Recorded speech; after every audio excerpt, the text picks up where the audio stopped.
Neymar কি 2028 Copa America এবং 30 বিশ্বকাপ খেলবে তা জানিয়ে দিলেন ব্রাজিল কোচ কার্লো আনচেলত্তি। বিস্তারিত জানতে পুরো ভিডিও দেখুন। 2026 বিশ্বকাপের শেষ 16 থেকেই বিদায় নিতে হয়েছে 5 বারের বিশ্ব চ্যাম্পিয়ন ব্রাজিলকে। বহু প্রতীক্ষিত হেক্সা মিশন ব্যর্থ হওয়ার পর এখন সামনে তাকাতে চাইছেন কার্লো আনচেলত্তি। বিশ্বকাপ পরবর্তী পরিকল্পনায় নতুন প্রজন্মের ওপর আস্থা রাখার ইঙ্গিত দিয়ে ব্রাজিল কোচ জানিয়ে দিয়েছেন। বিশ্বকাপে নরওয়ের বিপক্ষে হেরে বিদায় নেওয়ার 24 দিন পর ব্রাজিলিয়ান সংবাদমাধ্যম গ্লোবো স্পোর্টেকে দেওয়া সাক্ষাৎকারে নিজের প্রথম বছরের কাজের মূল্যায়ন করেন আনচেলত্তি।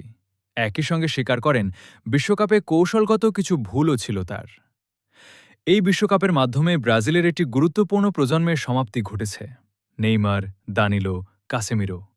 বিশ্বকাপে 30 বছরের বেশি বয়সী যেসব খেলোয়াড় ছিলেন তাদের সময় শেষ হয়েছে, বলেন ব্রাজিল কোচ। এই তিনজনের মধ্যে নেইমার জুনিয়র গতকালই আন্তর্জাতিক ফুটবল থেকে অবসরের ঘোষণা দিয়েছেন। ৩৫ বছর বয়সী দানিলো ও ৩৪ বছর বয়সী কাসেমিরো এখনও আনুষ্ঠানিকভাবে অবসরের ঘোষণা না দিলেও আনচেলত্তির বক্তব্যে পরিষ্কার, ভবিষ্যৎ পরিকল্পনায় তাদের আর রাখা হচ্ছে না। এখন ব্রাজিলের চোখ 2028 কোপা আমেরিকার দিকে। আনচেলত্তির ভাষায়, আমাদের মূল লক্ষ্য এখন 2028 সালের কোপা আমেরিকার জন্য একটি নতুন ও প্রতিযোগিতাপূর্ণ দল তৈরি করা। এমন কিছু নতুন খেলোয়াড় খুঁজে বের করব যারা দ্রুত দলে এসে অবদান রাখতে পারবে। আমি 2030 সালের বিশ্বকাপের কথা বলছি না। প্রথম লক্ষ্য 2028 সালের কোপা আমেরিকায় শক্ত প্রতিদ্বন্দ্বিতা গড়ে তোলা। গোলকিপারের জায়গাতেও ভবিষ্যতের কথা ভাবছেন আনচেলত্তি।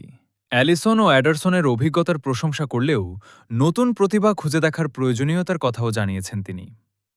আমার মনে হয় আমাদের নতুন গোলকিপারদের দেখা উচিত। ব্রাজিলিয়ান লিগে তরুণ গোলকিপাররা খেলছেন। নতুন গোলকিপারদের নিয়ে খুব সতর্কতার সঙ্গে মূল্যায়ন করাই আমাদের পরিকল্পনা। আপনারা কি কার্লো আনচেলত্তির সাথে একমত? কমেন্ট করে জানাতে ভুলবেন না।